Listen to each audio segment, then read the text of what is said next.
Bismillahirrahmanirrahim. Assalamualaikum warahmatullahi wabarakatuh.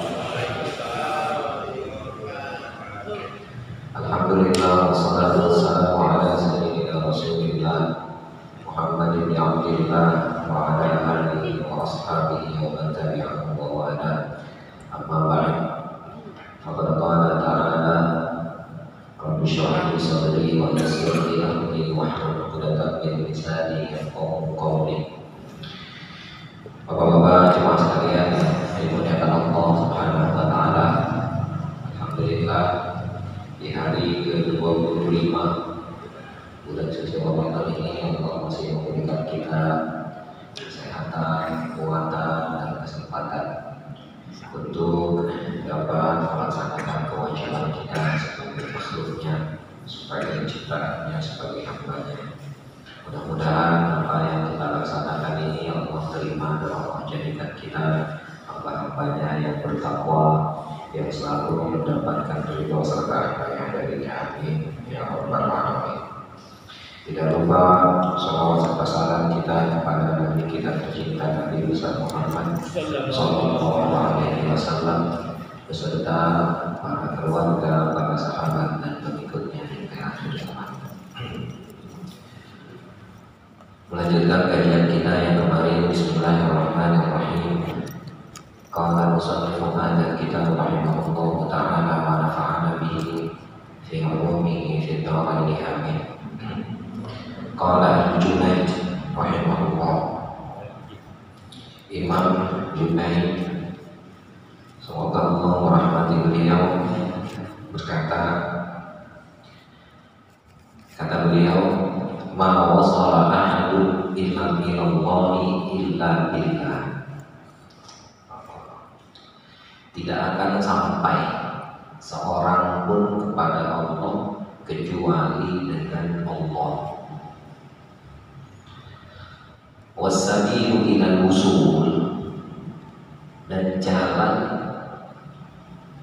untuk sampai ilallahi kepada Allah itu mutaba'atul Mustafa sallallahu alaihi wasallam, mengikuti Rasulullah sallallahu alaihi wasallam.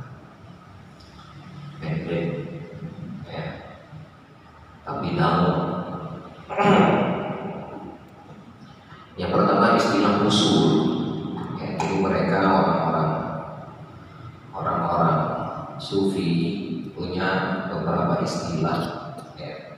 Ketika mereka dekat dengan Allah, berjumpa dengan Allah, maka istilah-istilah yang mereka gunakan itu diantaranya adalah usul. Usul itu artinya sampai. Artinya sampai itu dia sudah sampai kepada titik dia berjumpa dengan Allah, menyadari bahwa dia adalah hambanya, tidak ada yang lain kecuali Allah. Itu namanya usul. Usul ya, bukan risol, bukan ya, usul, bukan usul, bukan ya. Kalau usul nanti artinya fondasi, dasar, pokok, itu usul bil hamzah. Ini waw, dengan waw ya, usul, wasala fi'ilnya, lalu masdarnya adalah usul ya, sampai. Istilah yang lain mereka mengistilahkan ada, selain usul ada istilah syuhud. Syuhud itu menyaksikan ya. Jadi artinya dia betul-betul menyaksikan Allah gitu. Jadi istilah-istilah yang mereka gunakan ini untuk ya, menggambarkan betapa jalan untuk menuju Allah itu ya, ketika dia usul berarti dia, kan kita ini diistilahkan dari awal itu adalah murid atau salik, orang yang menempuh, orang yang sedang menuju satu tempat. Salik artinya salik menuju satu tempat, tempatnya mana? Allah maksudnya. Maka ketika kita menuju sampai, itu namanya usul. Ya, itu. Syuhud itu artinya dia menyaksikan. Sudah dipastikan orang yang usul itu syuhud, nggak mungkin kan? Ketika dia sudah sampai, pasti dia akan menyaksikan. Ya, artinya menyaksikan. Ketika dia sudah sampai ke Allah, dia tahu, ya, sama kayak orang lagi ngedaki gunung, ya, begini lagi, jangan diikutin atau berapa, diikutin banget. Orang naik gunung, ya, ketika dia sudah sampai kepada puncak, oke, lalu dia akan cerita nanti, ternyata pengorbanan yang sudah dia lakukan, capek yang sudah dia keluarkan, gitu. Udah sampai ke atas semuanya hilang, lupa capeknya, lupa, girang banget, ya. Ternyata di atas dia menyaksikan betapa indahnya, ya. Dia sampai di atas itu segala hal yang capek-capek itu ada artinya, gitu. Karena udah sampai di atas menyaksikan betapa indahnya di atas itu, ya. Betapa indahnya di atas itu bisa melihat sono, bisa luar biasa.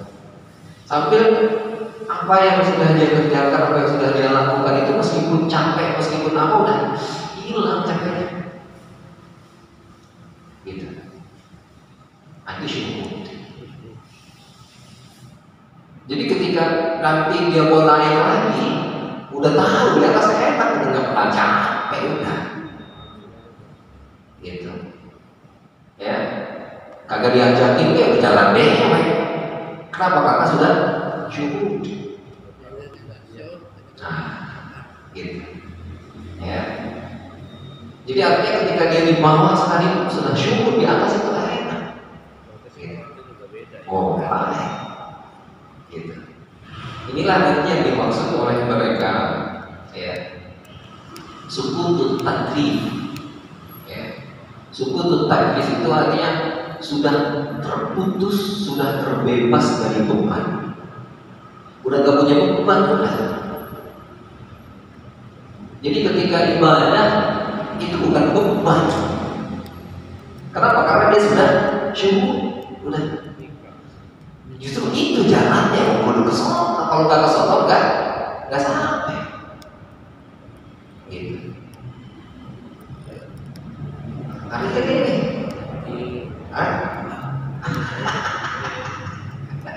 Pak, begini Pak.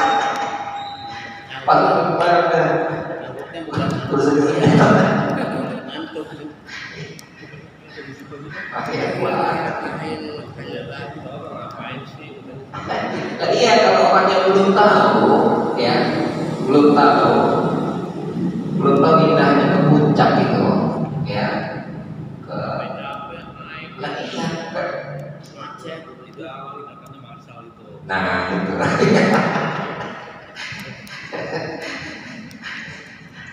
iya dia sudah tahu, gitu. Ya, nah, itu syukur. Jadi artinya betapa perjalanan di Kaliku itu justru itu indahnya itu di situ. Perjalanannya pun nikmat itu. Iya, gitu. Ya, nah, jadi mereka mencoba untuk menjelaskan bagaimana, ya, seseorang itu bisa sampai ke Allah, ya, itu dengan perjalanan yang ada berhenti sana, berhenti sini, ada kecapean sana, kecapean sini. Mereka bilang salik, orang yang menuju Allah, orang yang menempuh jalan Allah. Ketika mereka sampai, nah namanya usul. Oke, kalau lagi, nggak mungkin dia nggak balik lagi, nggak bisa.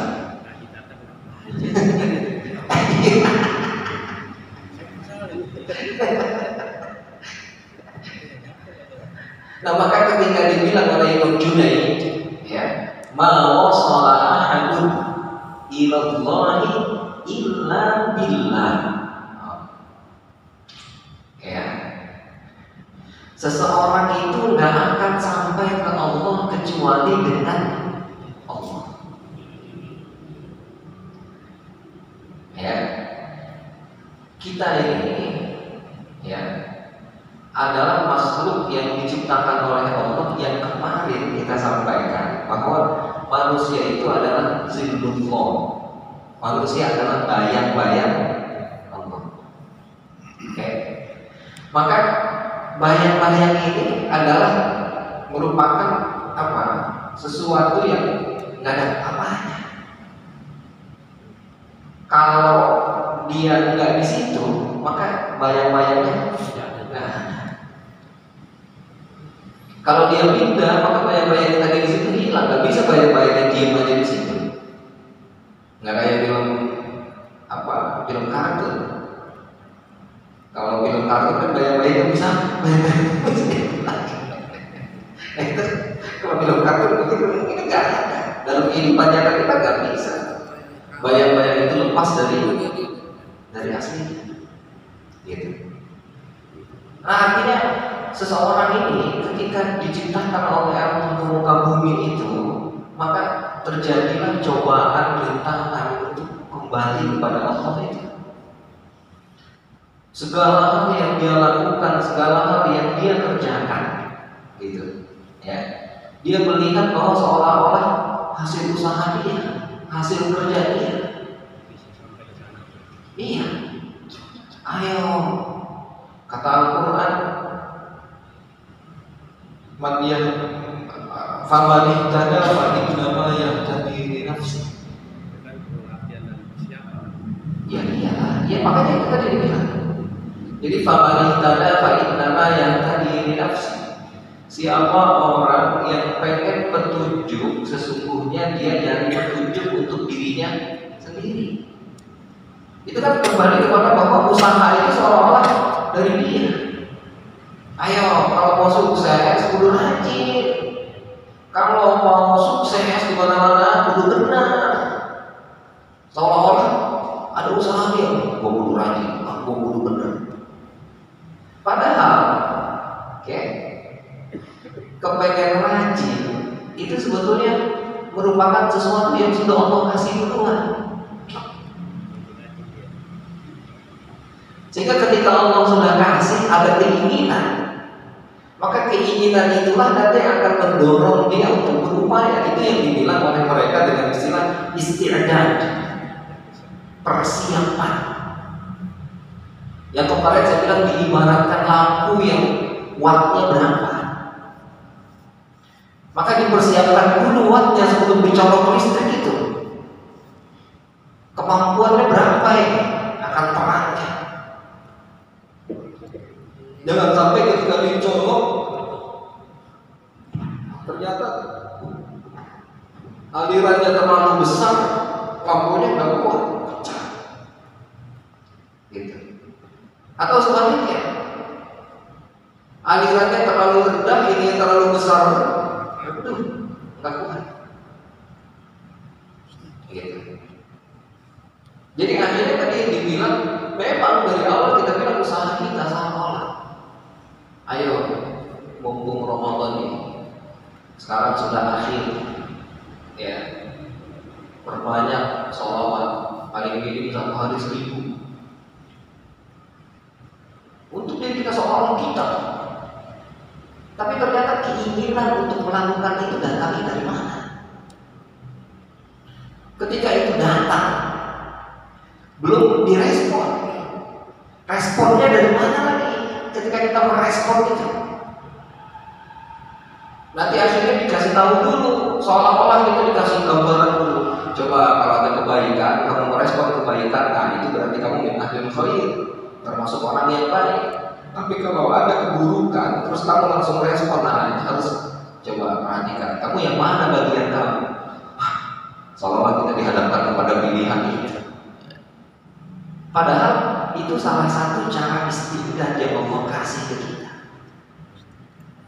Jadi jalan kita ke sana itu, karena orang kafir itu meskipun dikasih tahu, mau dengerin, kalau Allah udah ditutup hatinya udah gak bisa, meskipun mendengar kebaikan 1000 kali, 1.000.000 kali, nggak bakal dia dengar. Gitu. Ya. Sehingga akhirnya keluarlah istilah yang sering kita dengar, semut di seberang lautan terlihat, gajah di depan mata nggak kelihatan. Itu seperti khatamallahu ala qulubi ini, diajak kepada kebaikan namun nggak pernah nyampe, nggak pernah mau ikut.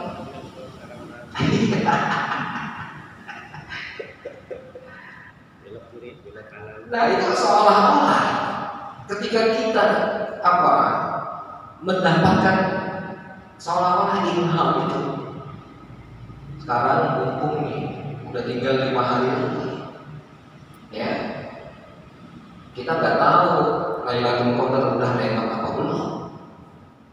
Ya, memang dicirikan masing-masing punya argumentasi yang kuat.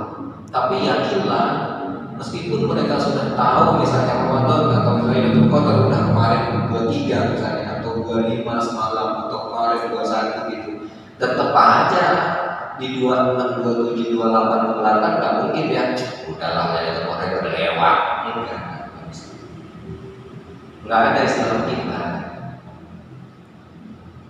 Paham ya? Kenapa? Dikarenakan dia sudah musuh. Justru malah orang yang mendapatkan Lailatul Qadar kemarin itu sekarang lebih giat. Kenapa? Karena sudah tahu betapa indahnya, betapa nikmatnya ibadah kepada Allah. Paham nggak? Ya paham. Oh, wah.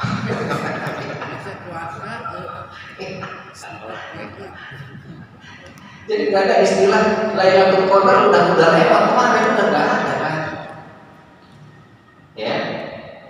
Jadi meskipun mereka bilang salah satu di antara tandanya kalau pagi itu paginya nyaman, udaranya nggak terlalu keras, nggak terlalu lembut, sedang.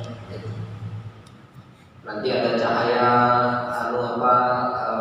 agak keputihan. Nah itu kan ijtihad aja.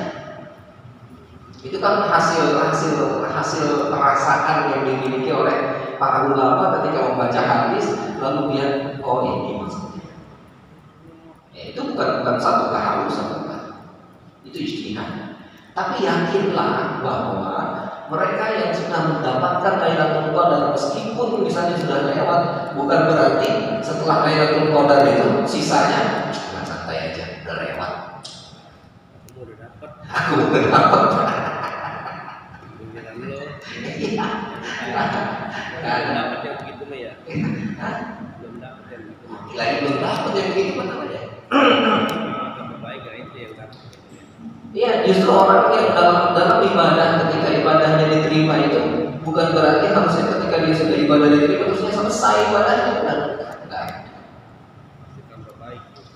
Yes. Yang kemarin disampaikan itu, ya, betapa orang itu ketika dia sudah ibadah lalu semakin asik dia terus. Maka ketika kemarin dibilang Syekh Abdul Qadir Al-Jilani itu dibilang udah berhenti, ente udah sampai, ibadah ente udah banyak, murid ente udah banyak, ya, berhenti udah. Itu udah gak ada kewajiban lagi buat ente, yang haram udah dihalalin sekarang. Kata Syekh Abdul Qadir Jilani, kadzdzab, pendusta. Ya, wahai makhluk yang dilaknat oleh Allah, kabur tuh, pergi. Ya, karena tadi itu, ketika orang yang naik gunung itu tahu cara jalan naik gunung, itu jalannya cuma itu doang, gak ada lagi jalannya. Pasti ke situ mungkin kan. Lah iya, capek-capekin aja. Lah iya. Tapi ternyata dia punya kenikmatan, punya kesegaran, punya motivasi luar biasa. Gitu. Ya. Nah yakinlah bahwa ketika seseorang itu sampai kepada Allah, dia sampai hanya dengan Allah, dengan yang baik. Maka akhirnya ketika nanti dia sudah sampai, yang tadi dia bilang ente sholawat 1000 kali setiap hari untuk Ramadan ini, mudah-mudahan nanti ketika keluar Ramadan semakin banyak ibadah yang ente kerjakan.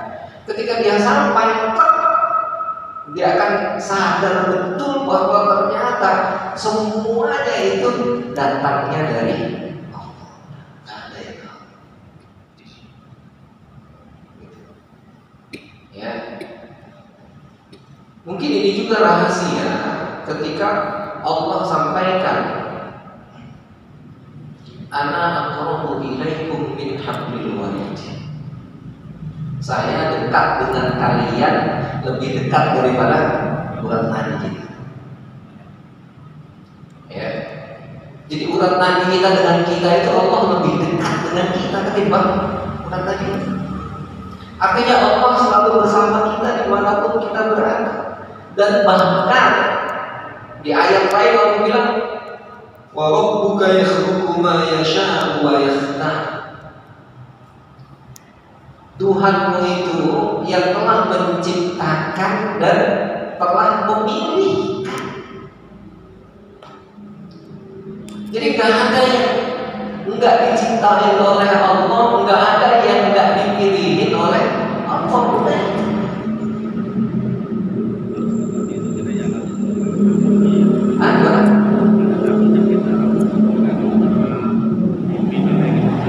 Nah, itu hebatnya. Orang yang dekat dengan kawannya, terus dia merasa gak ada takutnya, gak ada penghormatannya, itu kedekatannya berarti kedekatan biasa. Justru orang kedekatan yang benar itu dia akan selalu menjaga, selalu menghormati. Ada saat dimana memang ada yang disukai oleh kawannya itu. Ada titik-titik tertentu di mana dia harus menjaganya. Jadi nggak semuanya tenang aja rumah urusan gua. Tetap dia punya adab, tetap dia punya tata krama. Ada saatnya di mana dia santai, ada saatnya di mana dia harus hati-hati.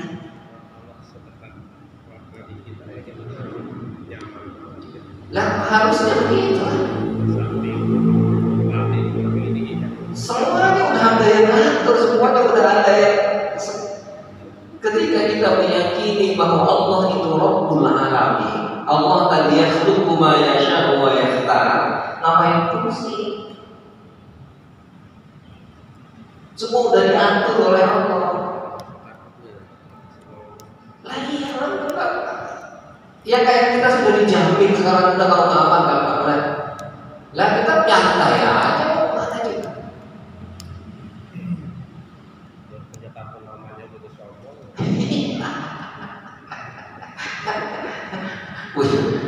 Punya platnya doang ditempelin di mobil itu aman betul. Kan itu dah. Ya. Lah iya, baru platnya doang, isinya masih aman. Gitu. Ya. Nah ternyata ini semua gitu antara kita dengan Allah itu nggak pernah terpisah. Gitu. Maka ma wasalah ilallah illa billah. Nggak bisa seseorang itu sampai ke Allah kecuali dengan Allah. Nanti akhirnya ketika orang itu sudah musul, maka dia akan sadar betul, saya melakukan sesuatu ini yang kemarin kita bilang gitu. Allahumma, Allah selalu bersama. Maka dia bilang melakukannya billah, tujuannya lillah, gitu. Jadi selalu Allah, nggak ada yang tanpa Allah.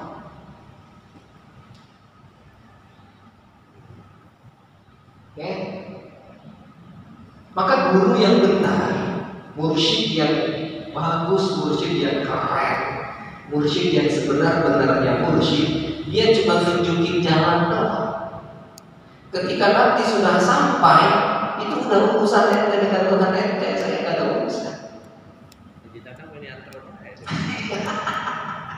Pengen nganterin terus. Udah ketemu ini nanti pengen nganterin lagi.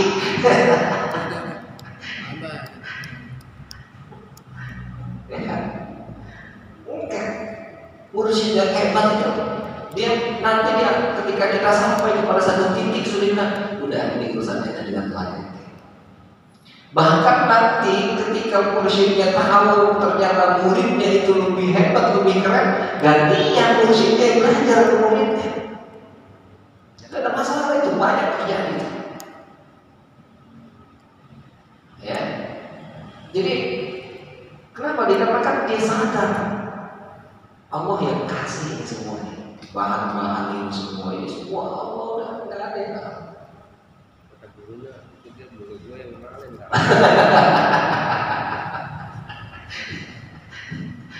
Lah iya, kan gurunya yang ngomong kan.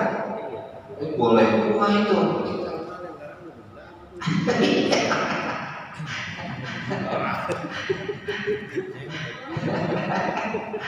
Iya, dulu yang nganterin saya ke sana betul. Iya, dia ngajak lagi kita. Allah hebat ya. Gitu.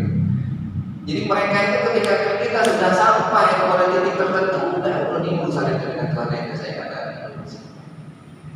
Ya, ente sudah sampai, lanjutkan itu urusan kamu dengan Tuhan. Udah begitu. Jadi ada istilah itu gara-gara saya itu saya berjalan itu. Para mas sombong, orang dari dua ke, nggak ada terima kasihnya bisa.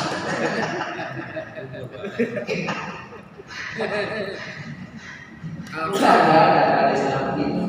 Ya. Yang ada si muridnya makin menghormati gurunya menghormati muridnya, sama-sama saling menghormati. Perlu dipertanyakan keguruannya. Ya. Dia juga kalau baik loh. Enggak, pasti akan menghormati siapapun. Ya kemarin kita bilang binatang-binatang aja dia hormati, apalagi gitu. Makanya saya mendengar dari almarhum Dr. Ujian, ya, beliau bilang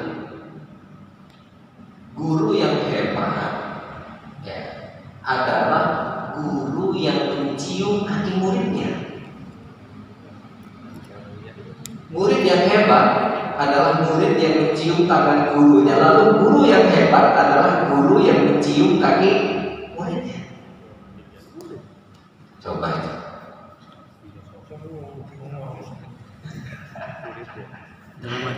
Dalam arti yang sebenarnya apa kiasan? Kiasan artinya ketika guru ini mendapatkan murid menghormati gurunya, maka guru lebih menghormati muridnya. Ya. Kenapa begitu? Dikarenakan ketika si guru ini mendapatkan ilmu, ya, ilmunya nggak bermanfaat tanpa si murid. Si murid akan mendapatkan manfaat ilmu itu dari gurunya, tapi gurunya ilmu dia bisa bermanfaat itu karena ada muridnya. Jadi penghormatan antara guru dengan murid itu saling menghormati. Nggak ada istilah sekarang lu mau murid gua jangan sombong sama gua, cium kaki gua nih. Nah, begitu. Jadi jangan itu diambil mentah-mentah, jangan dipahami. Itu kemarin bilang, guru cium kaki gua dan kan bergelut.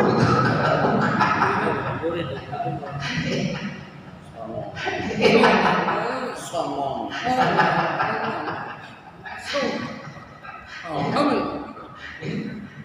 Jadi artinya penghormatan yang diberikan, ya. Kenapa? Dikarenakan nanti guru itu akan mewarisi, akan memberikan warisan ilmu kepada muridnya. Ya, artinya penghormatan yang diberikan guru kepada muridnya itu akan memiliki pengaruh di dalam hati muridnya. Tertanam itu membekas di hatinya sehingga akhirnya muridnya, oh begitu cara melayaninya itu begitu ternyata. Itu maksudnya.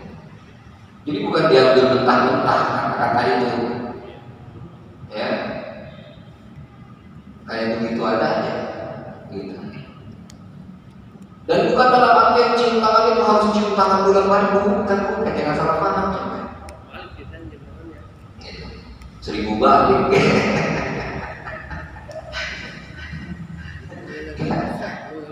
Tapi kan adab juga dengan politik, adab juga penghormatan Iya itu masing-masing orang kan setiap daerah setiap sama nanti punya parameter masing-masing. Jadi sebagai penghormatan itu ada orang yang dia akan merasa dihormati ketika harus dicium tangannya kan begitu.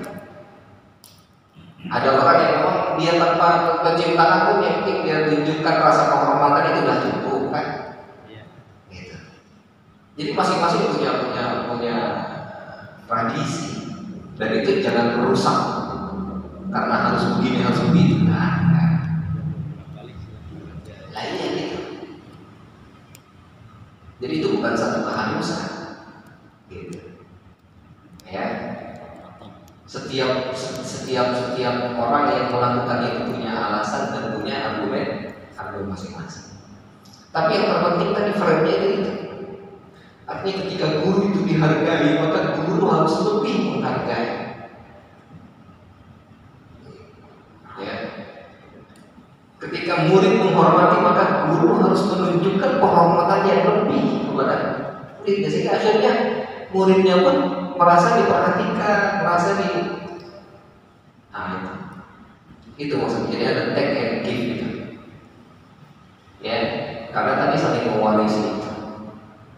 Ternyata ini hebatnya COVID itu. Ketika COVID terjadi, maka belajar kita itu melalui online, YouTube, ya,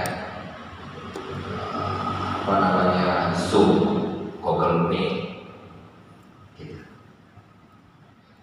Ternyata setelah kita rasakan, ya, itu efek live begini dengan live secara Zoom itu berbeda itu.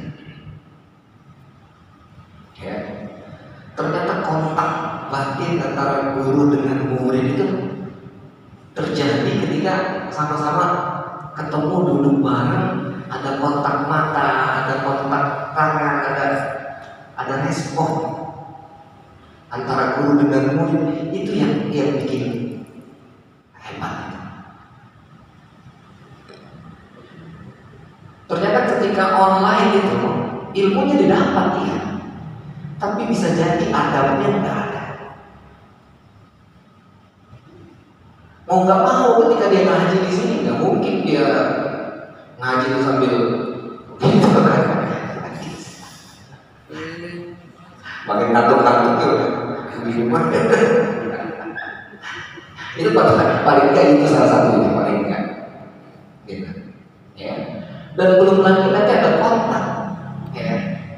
Ketika si guru itu ngajar itu dia berupaya untuk mengerahkan seluruh kemampuannya, bahkan dia mengeluarkan seluruh isi hatinya itu. Yang akhirnya semoga seolah-olah apa yang dikeluarkan dari guru itu adalah semua yang ada di dalam hati, sehingga akhirnya yang diterima oleh semua muridnya itu adalah dengan hati juga. Karena yang keluar dari gurunya adalah sesuatu dari hati. Ketika online nggak bisa itu. Itulah rahasia yang dibilang oleh Syekh Abi Cuma. Ada seorang syekh dikasih karomah oleh Allah, kemuliaan. Beliau kalau ngajar, ya, itu niati muridnya satu-satu. Ternyata itu adalah proses mewariskan ilmu yang dimiliki oleh si guru itu. Ya, jadi ketika guru itu melihat muridnya, ternyata disitulah ada pewarisan ilmu, gitu, yang tanpa disadari. Kontak batin itu di situ. Iya, meskipun cuma bawa sendal doang, ngaji kagak ngerti, kagak bisa.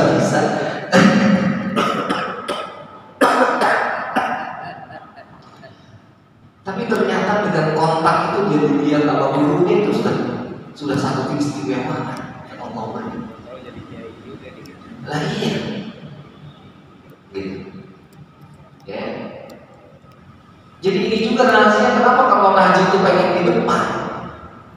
Gitu. Biar kelihatan apa bukan dia pengen yang mungkin guru kelihatan dari belakang kayak apa lah. Bukan itu bukan ternyata.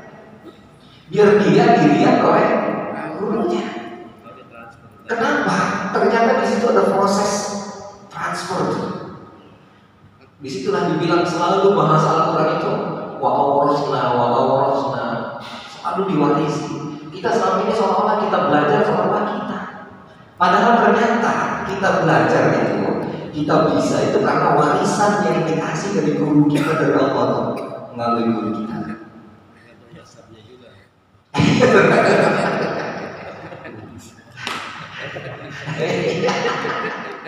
Lah iya benar itu sama itu.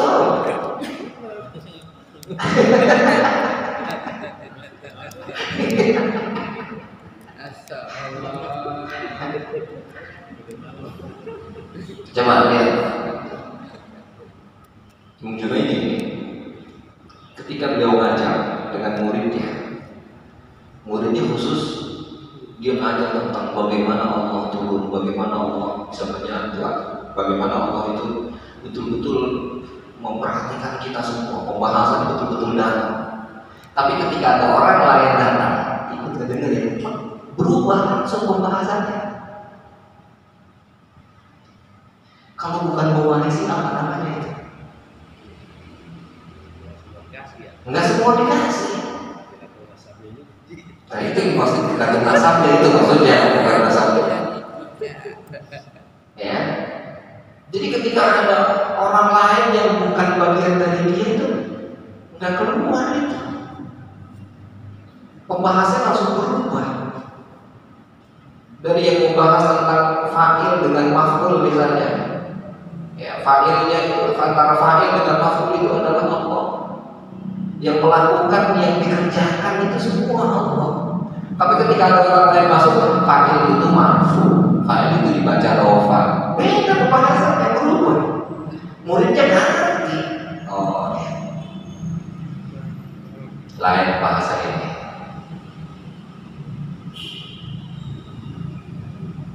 Jadi jangan sampai nanti ada orang lain salah paham tentang apa yang diajarkan. Nah itulah yang dimaksud dengan mursyid yang kamil, mursyid yang sempurna.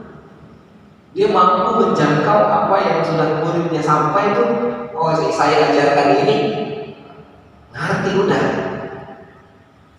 Makanya kemarin dia bilang Imam Syekh Al-Hallaj, saya Siti Jenam misalnya, dia bilang nangis. Kenapa? Karena dia nggak bisa memilah. Udah kebangetan luber di sini, udah nggak sanggup. Sehingga dia ngomong dengan siapapun, ngomongnya seperti yang dia rasakan. Itu yang dibilang nangis, kurang, sehingga nggak bisa diambil. Nggak bisa, nggak sanggup, kebanyakan. Ada murid yang maksa minta warisan saya.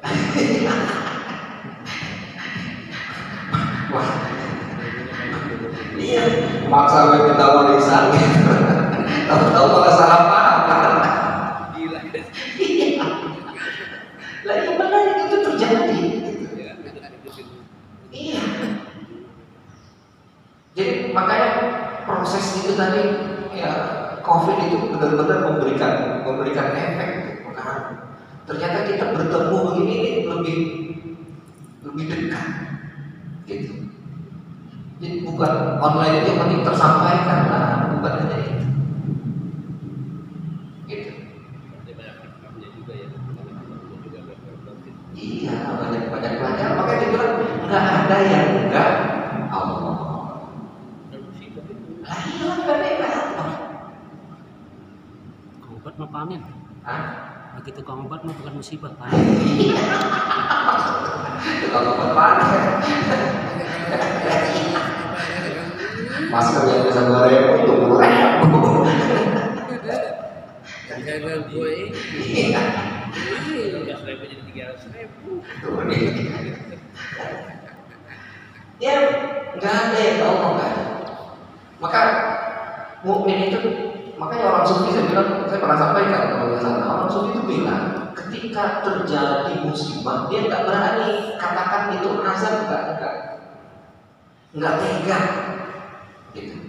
Maka mereka punya istilah sendiri ketika azab itu datang, ketika siksa atau musibah itu menimpa, dia bilang ini hikmah. Kenapa?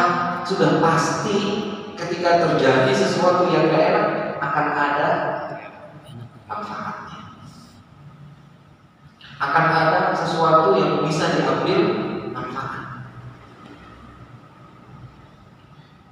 Dan ketika terjadi nikmat yang dia terima, itu dia nggak pelak dia bilang nikmat, dia kata rahmat,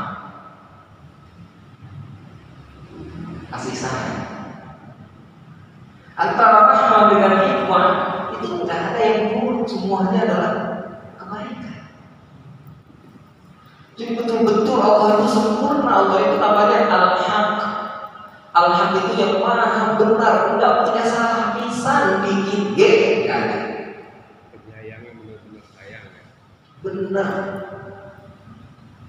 Jadi betul-betul Allah itu Al-Haq itu benar, tidak ada yang keluar dari Allah buruk itu tidak ada. Maka ketika syariat bilang ini nggak boleh dilaksanain, itu bukan karena Allah itu buruk, bukan. Tapi kata Allah ini nggak baik untuk kamu. Ini hikmahnya adalah ketika kamu lihat ternyata ini nggak baik, maka kamu harus yang baik.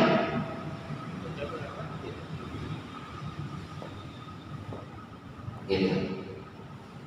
Jadi antara kebaikan dengan keburukan itu sebetulnya netral. Kita akan ambil dari sisi mana? Tapi karena ada syariat, maka ada yang haram. Harus dilaksanakan yang haram itu dijauhi, dihindari, harus. Gak boleh enggak. Tapi ketika terjerembab ke dalamnya, cepat buru-buru istighfar, buru-buru sadar ternyata kita ini hamba yang gak mampu, ternyata Allah lah yang akan membolak-balikan hati kita. Disitulah kita bisa jadi kemarin saya mungkin terlalu takjub dengan diri sendiri. Saya mungkin sombong, saya mungkin lupa. Seolah-olah itu semua saya, ternyata ketika terjerembab Allah, astagfirullah. Itu maksudnya. Sambil dia sadari, dia yakini bahwa ini adalah perbuatan Allah. Saya itu ya Allah dengan semua perbuatan yang telah Kau buat. Nah, terima kasih.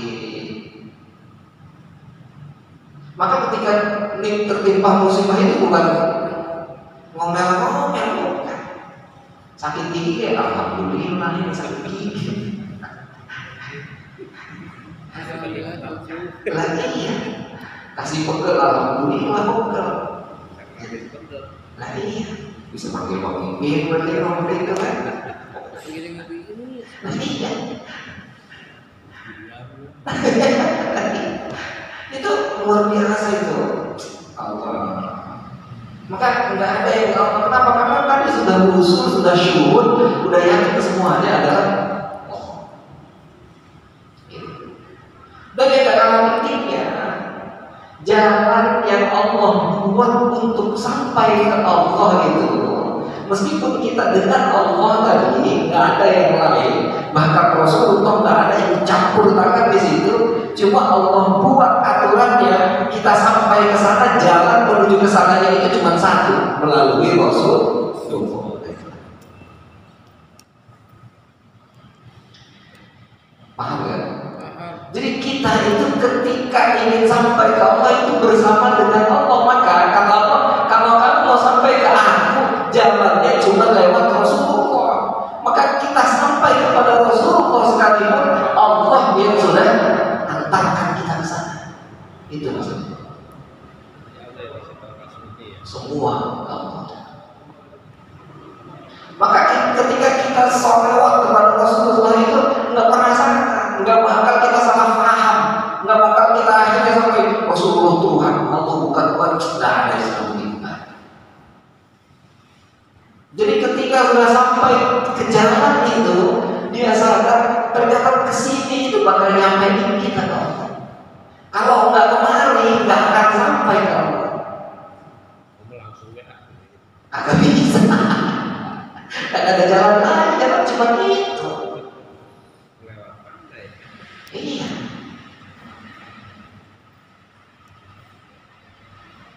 Jadi semua itu yang ngaturnya adalah Allah.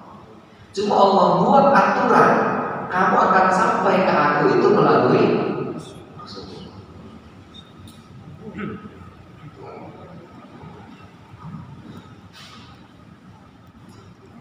Maka kita sholawat kepada Rasulullah itu kewajiban, jangan salah. Ya.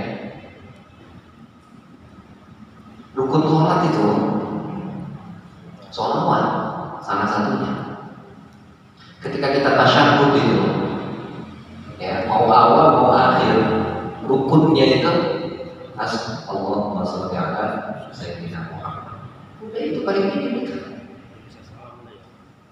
Baru bisa salam.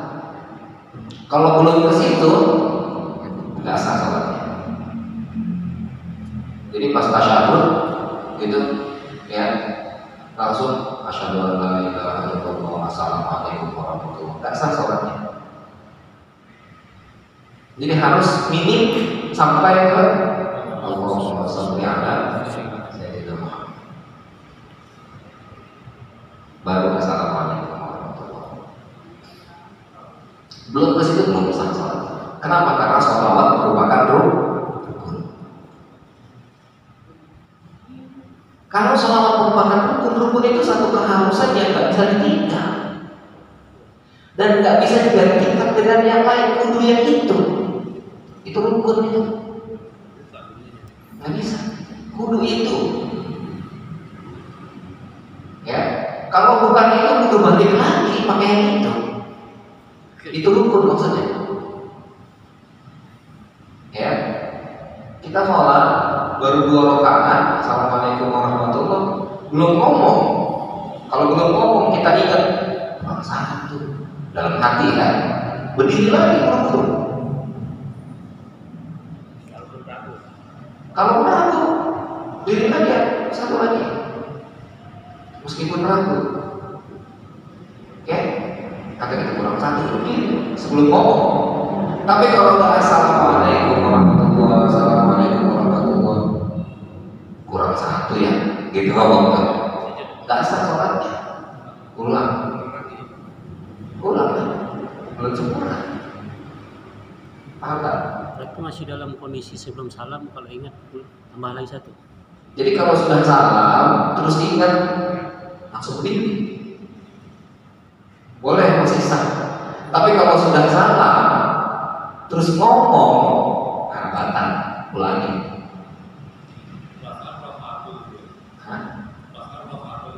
Pak, ya ngomong gitu, perasaan kurang satu bang, kata kamu. Yang bener lu, bener.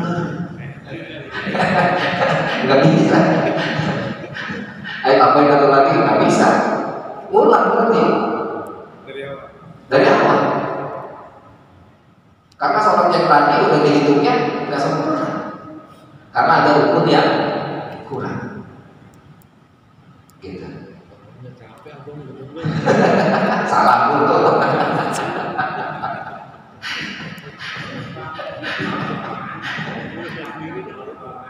Gimana? Kalau lupa rokaatnya oleh ulama dalam usul fikih dibilang nggak mayuri kira mana yuribu, ya, tinggalkan yang ragu, yang meragukanmu kepada sesuatu yang meyakinkanmu. Maka dibikin kaidahnya, kalau kita sholat 2 apa 3, maka yang kita ingat atau yang harus kita lakukan adalah 2 betul. Ya, ini 3 atau 4 ya, 3 berarti. Begitu kan, kaidahnya begitu. Jadi nggak ada 3 apa 4, 4 aja udah. Nggak begitu. Kenapa? Karena asalnya adalah yang dia ingat pasti 3, yang dia lakukan adalah 4. Maka 4 ini harusnya belum, karena dia lakukan. Paham? Beda apa ke warung, ya. Kalau ke warung, ya, ngambil makanan di Makali itu jajan di 3 atau 4 ya, 4 berarti.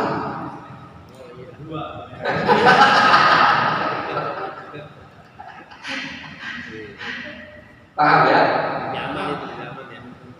Iya, selain lebih aman sudah dipastikan keraguannya itu pasti bukannya 3, pasti 4. Justru ini bingungnya 3 atau 4 nih, maksudnya sudah pasti 4. Karena yang diingat di situ 4. Jadi beda tempat tuh antara sholat dengan jajan. Dan jangan ntar sholat dipakai jajan, jajan dipakai sholat.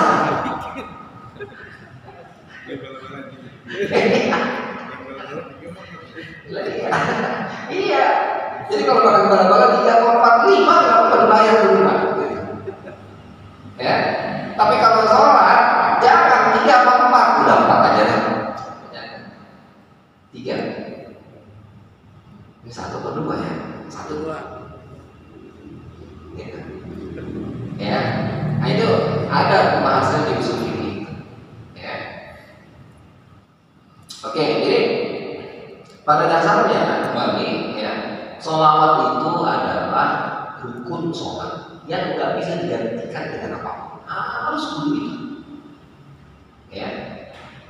Berarti kalau rukun sholat, berarti itu satu keharusan, satu kewajiban yang nggak bisa ditinggal.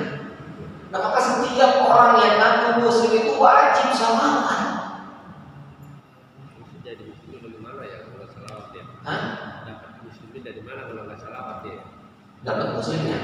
Jadi jamin dari Rasulullah. Lah ini kan nggak bisa orang sampai ke Rasulullah, sampai ke Allah tanpa jalan yang ditempuh oleh Rasulullah. Maka kemarin itu yang kemarin kita bahas di sini, ketika ada 3 kelompok atau 3 sahabat kemarin, ya, saya pengennya sholat aja malam nggak tidur. Saya puasa nggak buka-buka, setiap hari puasa terus. Saya nggak mau nyentuh istri saya, ya kan? Mereka melakukan 3 ini bukan karena bagus, tapi mereka melakukan ini meyakini bahwa mereka mampu melebihi Rasulullah, menyaingi apa yang dilakukan oleh Rasulullah. Kata Rasul, ini bukan dalam rangka saingan sebetulnya. Ente gak bisa sampai ke Allah tuh tanpa saya tuh gak bisa. Emang Allah yang udah nunjukin saya ini jalannya. Maka ketika kita melakukan ibadah, Rasulullah itu harus hadir dalam diri kita ini. Ini contohnya Rasulullah. Saya melakukan ini karena diajari oleh Rasulullah. Maka sampailah kita kepada orang yang bilang kepengen mendapatkan Lailatul Qadar, maka dia harus berdamai dengan Al-Quran, berdamai dengan Allah, berdamai dengan Rasulullah, berdamai dengan seluruh orang yang ada di sekitarnya. Hebat itu juga. Jadi yang dibilang Lailatul Qadri khairun min alfi syahr. Malam itu, satu malam itu kebaikannya sebanding atau bahkan melebihi kebaikan yang dilakukan selama 84 tahun. Artinya ketika dia melakukan kebaikan satu di malam itu, seolah-olah dia melakukannya 84 tahun atau lebih. Kenapa dia mampu melakukan itu? Karena dia sudah berdamai dengan semua yang ada di sekitarnya. Artinya berdamai apa? Menerima segala ketetapan, segala ketentuan. Bahkan bahasanya tanpa Rasulullah nggak sampai, nggak bisa. Nggak kenal kita sama Allah, nggak tahu Ramadan. Bahkan ada syekh yang bilang Ramadan itu semuanya adalah Rasulullah. Ini kunci dia. Ini kuncinya. Ya. Dibilang Ramadan semuanya adalah Rasulullah, itu artinya semua yang ada di Ramadan itu adalah contohnya cuma Rasulullah doang. Jadi ketika kita masuk ke Ramadan itu maksudnya kita ngikutin sunnah Rasulullah semua. Dan kita lagi mendekat kepada Rasulullah sebetulnya. Bukan lagi kita lagi sendirian mau ketemu Allah. Nggak sampai. Jadi seolah-olah ini kita lagi jalan di jalan Rasulullah yang menuju Allah. Itu maksudnya. Maka semua yang diceritakan itu hadis Rasulullah bahwa di bulan suci Ramadan itu kebaikannya begini dari siapa? Mana dasarnya? Kalau bukan hadis Rasulullah bukan. Kita berbagi bukaan, kita sedekah, kita berupaya semaksimal mungkin untuk apa? Untuk apa? Dermawan. Yang tadinya berarti bagian berarti kan kasih aja. Karena nyontoh tadi bagaimana agar Rasulullah itu kita ngikutin apa yang Rasulullah lakukan semaksimal mungkin untuk dermawan di bulan suci Ramadan itu. Mana contohnya? Mana Rasulullah?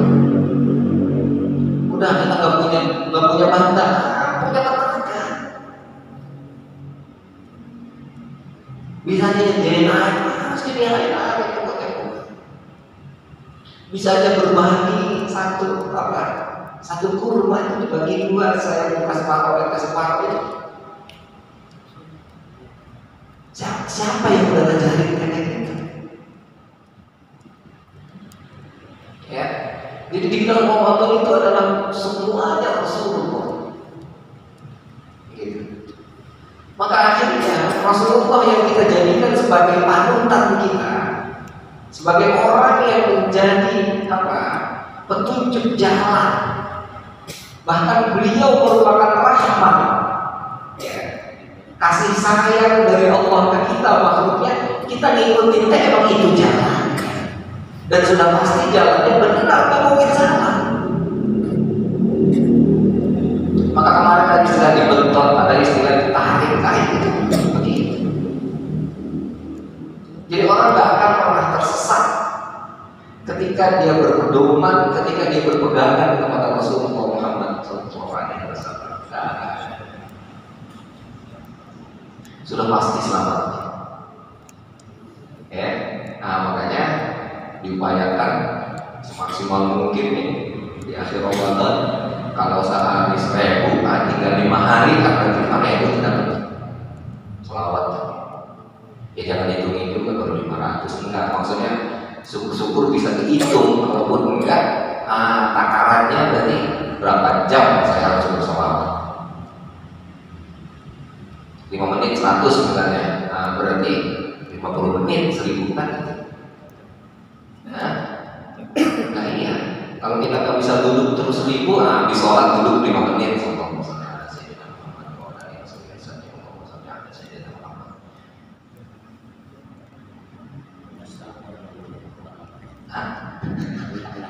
Udah berbuber.